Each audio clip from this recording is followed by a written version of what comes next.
আর ওদিকে দূরে শুধু পাহাড় আর পাহাড় দেখা যাচ্ছে। ভালো হয়েছে।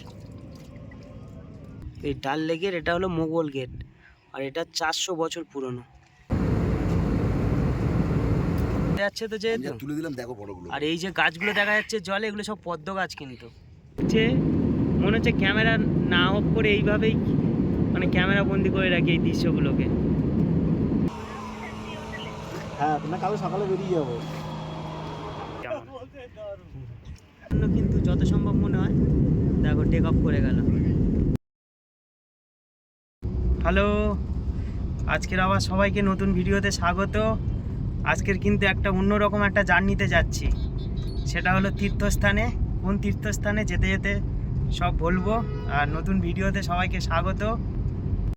এখন যাচ্ছি কলকাতা এয়ারপোর্টে, মানে নেতাজি সুভাষচন্দ্র বোস ইন্টারন্যাশনাল এয়ারপোর্টে। আর আমরা এখন যাচ্ছি শ্রীনগরে ভায়া দিল্লি হয়ে, কারণ শ্রীনগরে ডাইরেক্ট ফ্লাইট খুব কম আছে। আর আমাদের টিকিট ফেয়ার নিয়েছিল 5500 টাকা, আর এই ফেয়ারেই কিন্তু খাবার ইনক্লুড ছিল, আলাদা করে খাবারের কিন্তু চার্জ লাগেনি। এই যে ক্লক টাওয়ারটা দেখা যাচ্ছে, এটা কিন্তু লেক টাউনে সেই বিখ্যাত ক্লক টাওয়ার। আর রাতে দেখো লাইটে খুব সুন্দর লাগছে। ফাইনালি কলকাতা এয়ারপোর্টে পৌঁছে গেছি। একটা গভর্নমেন্ট আইডি প্রুফ দিয়ে ভেতরে এন্ট্রি করব। আমার যাত্রা শুরু হয়েছে চিংড়িঘাটাতে, এখন আছি কলকাতা নেতাজি সুভাষচন্দ্র বোস ইন্টারন্যাশনাল এয়ারপোর্ট। আর আমার পেছনে দেখতে পাচ্ছ কখন কোন ফ্লাইট। আমাদের ফ্লাইট আছে হচ্ছে এয়ার ইন্ডিয়া রাত 2:25-এ, আর আমরা দিল্লিতে পৌঁছে যাবো হচ্ছে 4:55 AM। যাই হোক, এখন ওয়েট করছি, চেকিং শুরু হয়েছে। বা চেকিং কাউন্টারে যাব, ওখানে বোর্ডিং পাস নেব। তারপরে আমরা ভেতরে এন্ট্রি করার আগে যত সম্ভব হচ্ছে আমাদের ব্যাগের চেক হবে, তারপরে হচ্ছে ভেতরে এন্ট্রি হবে। চলো, বোর্ডিং পাস পেয়ে গেছি, এবার গেট নম্বর 18-এর দিকে যাচ্ছি। বোর্ডিং পাস নিয়ে এখন ওয়েট করছি 18 নম্বর লাউঞ্জে, এবং সেই রাত 2:25-এ মানে আমাদের ডিপার্চার টাইম। এখন একটু ঘুমাবো, কারণ সারা রাত আর তো ঘুমটুম আর কিচ্ছু হবে না।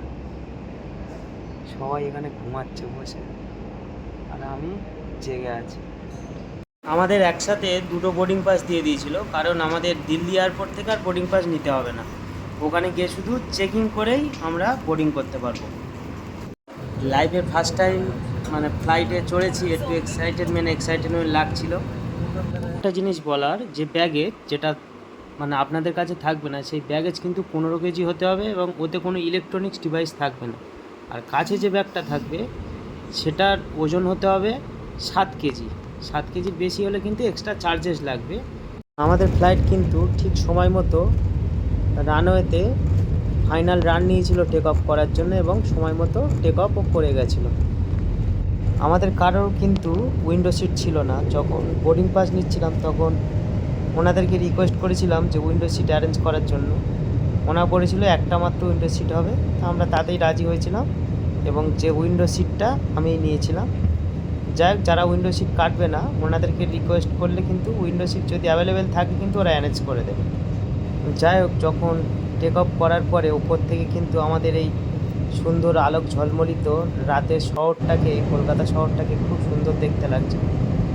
তারপর দেখতে দেখতে কিন্তু আমরা কলকাতা শহর থেকে অনেক দূরে চলে যাচ্ছিলাম, এবং ধীরে ধীরে কলকাতা শহরটাকে আমাদের চোখের আড়াল হয়ে গেছিলো। আমাদের টিকিটের সাথে যেহেতু খাবার ইনক্লুড ছিল, তাই আমাদের খাবারে দিয়েছিল হচ্ছে লুচি আর চানা ছোলা, আর একটা ক্রিমি কেক দিয়েছিল, আর একটা ছোট্ট জলের বোতল দিয়েছিল, আর চাও দিয়েছিল। কিন্তু চা কফি ছিল, কিন্তু আমি খাইনি। সত্যি বলতে খাবারের স্বাদ কিন্তু অসাধারণ ছিল, একদম ফাটাফাটি। খাবার দাবারের পরে কিন্তু কেবিনের লাইট অফ করে দিয়েছিল। কেউ ঘুমাচ্ছিল, কেউ বই পড়ছিল, কেউ ল্যাপটপ ঘাঁটছিল, আর আমি তো বাইরের দিকে এক দৃষ্টিতে তাকিয়েছিলাম। আমাদের ফ্লাইট কিন্তু ঠিক সময় মতো মানে 4:55-তে দিল্লি এয়ারপোর্টে কিন্তু ল্যান্ডিং করে গেছিলো, এবং সবাই বেরোনোর জন্য কিন্তু হুটোপাটা বাড়িয়ে দিয়েছিল, আর সবাই লাইন করে কিন্তু পরপরই বেরোচ্ছিল। এখন আছি দিল্লি ইন্দিরা গান্ধী ইন্টারন্যাশনাল এয়ারপোর্ট। আমাদের নেক্সট ফ্লাইট আছে হচ্ছে সকাল 6:55-তে, আর শ্রীনগর গিয়ে পৌঁছাবে হচ্ছে 8:10-এ। 1 ঘন্টা 15 মিনিটের জার্নি। রিশিডিউল টাইম মনে হচ্ছে যত সম্ভব 10 মিনিট লেট করতে পারে প্লেনটা, যা চার্টবোর্ডে দেখলাম। দিল্লি এয়ারপোর্টের চারধারে শুধু শপিং মল, দেখো পেছন সামনে সব দিকে শপিং। এটা হলো সূর্য নমস্কার, কীভাবে প্রণাম করতে হবে সেটা পুরো দেওয়া আছে। ফ্লাইটের মধ্যে এরকম আপাতকালীন পরিস্থিতিতে কি করতে হবে না করতে হবে তার একটা নির্দেশিকা দেওয়া ছিল এরকম একটা পত্রিকাতে, সেটা বের করে ফ্লাইটের মধ্যে পড়ছিলাম। কত ফাস্ট যাচ্ছে। আর একটা জিনিস এই এয়ারপোর্টে দেখলাম, পাখি দাঁড়ানোর জন্য কিন্তু যত সম্ভব মনে হয়, দেখো টেক অফ করে গেল। ও লাভলি, টেক অফ করে গেল। মেঘের ভেতর থেকে যাবে মাঝে মাঝে।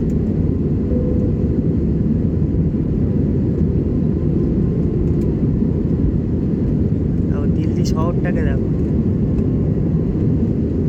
মেঘে ঢাকা পড়ে যাচ্ছে। ওই নিচে দিল্লি রোড দেখা যাচ্ছে দিল্লিতে, এবং মেঘ দেখো, মেঘের ওপর থেকে যাচ্ছে, পুরো ঢাকা পড়ে গেল মাঝে মাঝে। কত মেঘ দেখো প্রীতম দা, নিচে মেঘ যেই ফাঁকা হচ্ছে আবার দেখছো। ওই দিল্লি থেকে শ্রীনগরে যাওয়ার পথে আমাদের খাবারে দিয়েছিল হচ্ছে প্যাটিস দিয়েছিল, যে প্যাটিসের ভিতরে ছিল সুইট কর্ন, মানে হচ্ছে ভুট্টার দানা দেওয়া ছিল, আর মিষ্টি কেক দেওয়া ছিল। আর খাবার তো মানে খাবার সত্যি বলতে খুব সুন্দর ছিল, খেয়েছি তৃপ্তি করে।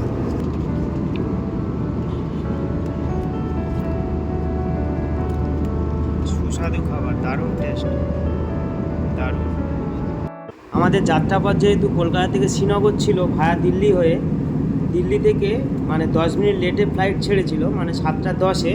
আমরা মেঘের কত ওপর, আর যাওয়ার কিছু পরে এইরকম সুন্দর ভিউ দেখতে দেখতে আমরা যাচ্ছিলাম, মানে মেঘের ওপর থেকে আমাদের ফ্লাইট যাচ্ছিল, মানে কি বলবো, মানে দারুণ দৃশ্য, দারুণ, যেন মনে হচ্ছে স্বর্গের অনুভূতি পাচ্ছিলাম। মানে মেঘের দেখতেই পাচ্ছ ভিডিওতে, মানে মেঘের কত ওপর দিয়ে আমরা যাচ্ছি, আর নিচে মানে কত সুন্দর সাদা মেঘের সারি সারি মেঘ জমাট বেঁধে আছে। আমরা কিন্তু দিল্লি থেকে শ্রীনগরে যাওয়ার জন্য উইন্ডো সিট আগে থেকেই বুক করা ছিল, তাই আমরা উইন্ডো সিট পেয়েছিলাম। কারণ কি, আগে থেকেই জানতাম যে শ্রীনগরে যাওয়ার পথে সুন্দর সুন্দর পাহাড় দেখতে পাওয়া যায়, সেই কারণে আমরা উইন্ডো সিট কেটে নিয়েছিলাম। কিন্তু পাহাড়ও দেখেছি, প্লাস এইরকম সুন্দর মেঘের যে সারি জমাট বেঁধে আছে তার উপর থেকে যে আমরা উড়ে যাচ্ছি সেটাও কিন্তু তৃপ্তি ভরে দেখেছি।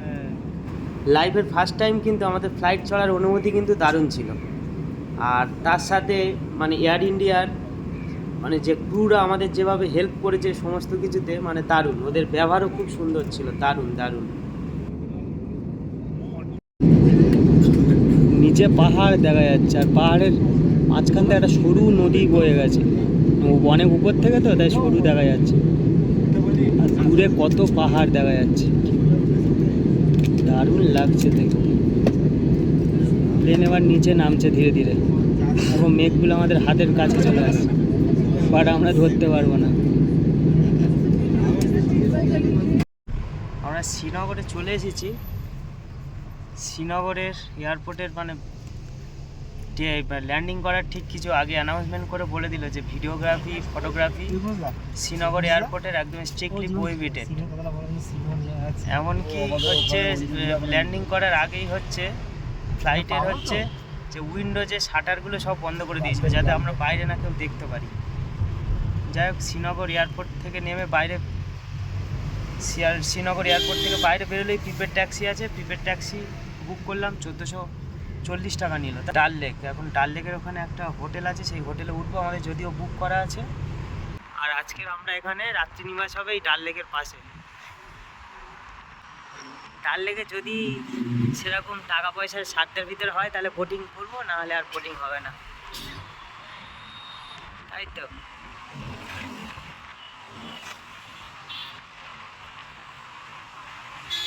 ডাল লেকের ভিউটা দেখো কেমন,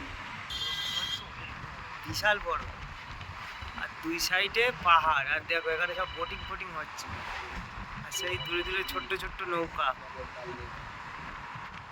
আর এই শ্রীনগরের মূল হচ্ছে আকর্ষণ কেন্দ্র হলো এই ডাল লেক, দেখেছো,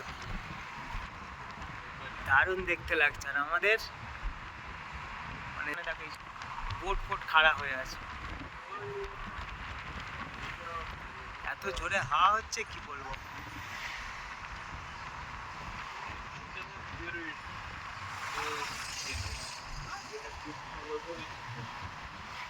আমরা সেই ওই দিক দিয়ে ঘুরে ঘুরে আসলাম, ওই যে ওইদিকে যে পাহাড়টা দেখাচ্ছে ওই পাহাড়টার পিছন দিয়ে ঘুরে ঘুরে আসলাম।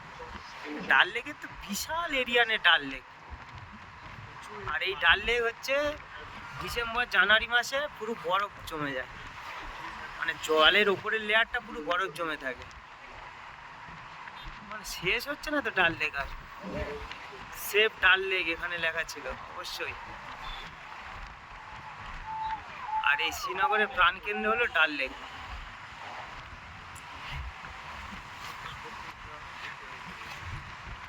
এই হচ্ছে আজকে আমাদের হোটেল, আঞ্জির ভিলা, ডাল লেক, গভর্নমেন্ট রেজিস্ট্রিড প্রপার্টি কিন্তু আঞ্জির ভিলা। আর এখানে এই ফোন নাম্বার দেওয়া আছে। আর সামনে দেখো এই যে আপেল গাছ, ঠিক আঞ্জির ভিলার গায়ে আপেল গাছ কাশ্মীরের। আর এটা হলো শ্রীনগরে আছে, কাশ্মীরের শ্রীনগরে আপেল গাছ। পেহেলগাঁওতে আরও আপেল গাছ পাবো। দেখা যাক কেমন হোটেল, আঞ্জির ভিলা ডাল লেক।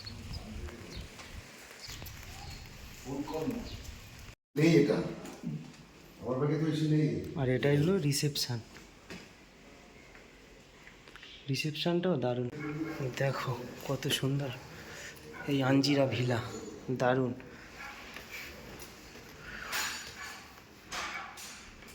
আমরা এই আঞ্জির ভিলা হোটেল কিন্তু বুক করেছিলাম মেঘমাই ট্রিপ থেকে, আর আমাদের 3 জনের জন্য ভাড়া নিয়েছিল কিন্তু 2000 টাকা। তবে হোটেল মালিক যেটা বললো, এই যে ফোন নাম্বার আমি শেয়ার করলাম, এই ফোন করেও কিন্তু বুক করা যাবে। আর হোটেল মালিকের ব্যবহার কিন্তু বিশাল ভালো।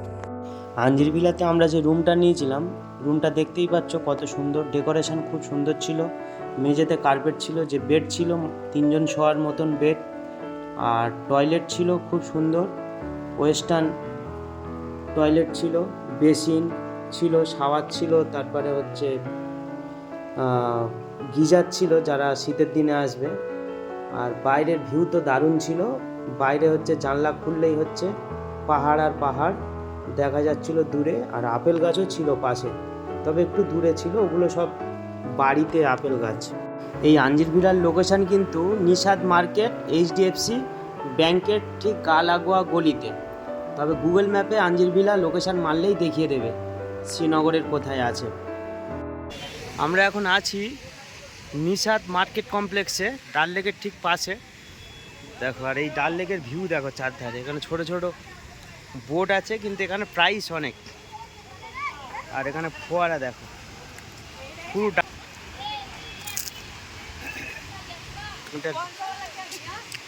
চারধারে বিশাল বড় লেক, চারধারে পাহাড় আর পাহাড়। আরে বোট,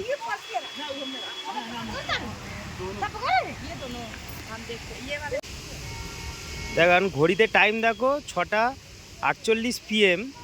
আর এই কাশ্মীরের ডাল লেকের ভিউ দেখো, মানে এখানে এখন রোদ্দুর দেখো, যেন মনে হচ্ছে সেই দুপুর 12টা-1টার মতন। মানে এখানে সূর্য অস্ত যাবে হচ্ছে 7:45 PM, আর রোদ্দুরের জন্য আমরা তো কিছু দেখতে পাচ্ছি না। বোট চড়ছি, এটাকে শিকারা বলে, এটা অনেক শিকারা, তাই তো। এখানে কিন্তু বিভিন্ন লোক বিভিন্ন রেট বলছে। এই শিকারা বোট রাইড করার আগে একটা জিনিস মাথায় রাখবেন, এরা কিন্তু এখানে অনেক দাম বেশি বলে। আমাদের প্রথমে 1200 টাকা পার হেড বলছিল, তারপর 1000 টাকা পার হেড, তারপর অনেক দরাদরি করার পরে, অনেক বলা করার পরে আমাদের কিন্তু 3 জনার 1400 টাকা নিয়েছিল। আর যে বোট রাইড করাবে, মানে যে নৌকা চালায়, এই শিকারা বোট চালায়, সে কিন্তু টিপ চায়। তা আমরা টিপ হিসাবে ওনাকে 100 টাকা দিয়েছিলাম টোটাল। কাশ্মীরে তো আসলে এই শ্রীনগরের প্রাণকেন্দ্র ডাল লেকটা একবার ঘুরতেই হবে, দারুণ লাগছে, দারুণ। অস্ত যাবে হচ্ছে 7:45, আর এখন কিন্তু কলকাতাতে পুরো সন্ধে হয়ে গেছে।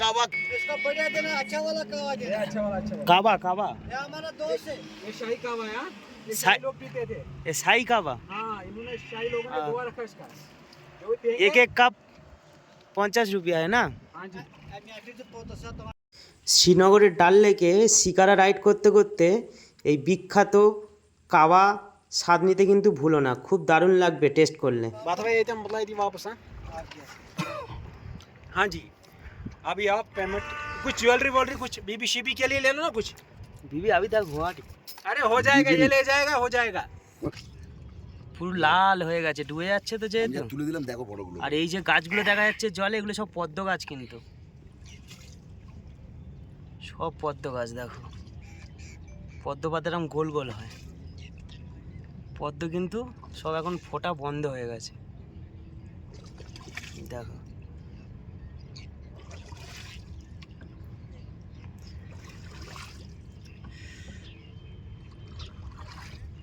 আর এদিক থেকে একটা বোট আসছে,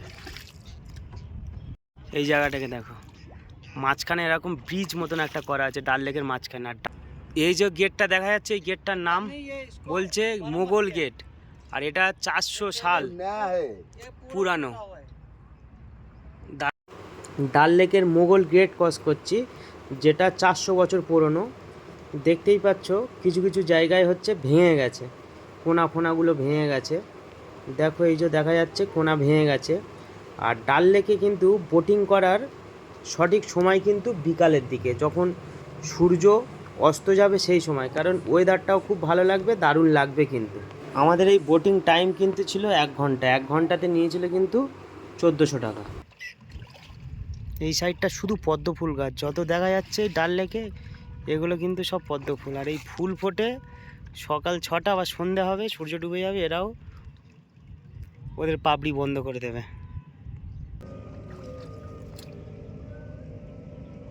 এই জায়গাটা ভালো হয়েছে।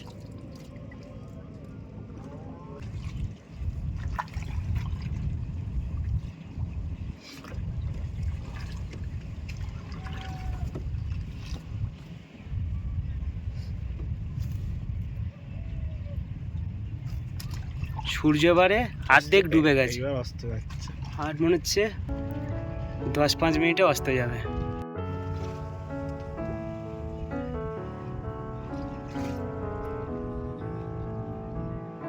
এই দেখো বকটা, দেখো শিকার করার জন্য বসে আছে ওত পেতে এক দৃষ্টিতে।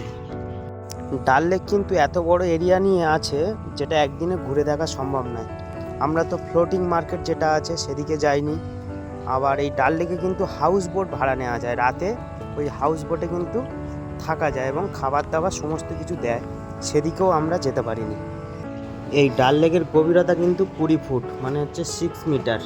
দেখো একটা স্পিড বোট যাচ্ছে, দেখো কত ফাস্ট যাচ্ছে।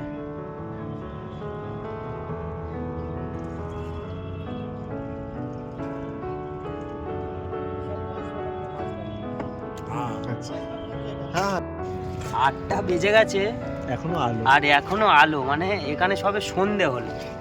আর আমাদের ওখানে 8টা মানে লোকজন এবারে মানে সব ডিনার ফিনার করে সব ঘুমানোর জন্য প্রস্তুতি নিচ্ছে, আর এখানে সবে সন্ধে হলো। সূর্য কখন কালকের উদয় হয় দেখি।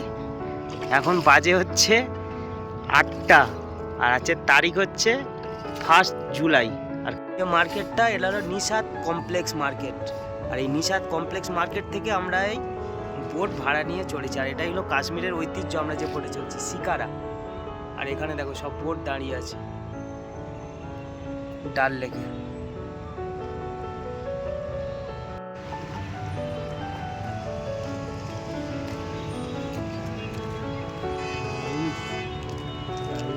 আর এই নিশাদ মার্কেট কমপ্লেক্সে সব কিছু পাওয়া যায়, A to Z, খাবার থেকে জামা কাপড় থেকে কত দোকান,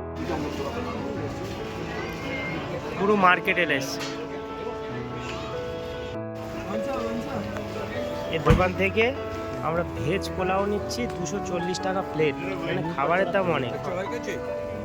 1 প্লেট পনির টিক্কা নিয়েছিলাম 120 টাকা, আমাদের 3 জনের হয়ে গেছিলো। ওখানে 1 প্লেট একা খাওয়া যেত না। এই কাশ্মীরি পোলাও থেকে দেখো আলমন্ড দিয়েছে, বাদাম দিয়েছে, আর এই পোলাও, আর সাথে দিয়েছে এই যে দই আর এই চাটনি। এই টেস্টটা দারুণ কিন্তু। ওই নিশান কমপ্লেক্স মার্কেট থেকে নিয়েছি কিন্তু, যেখানে ওর বোটিং করলাম, দারুণ খেতে।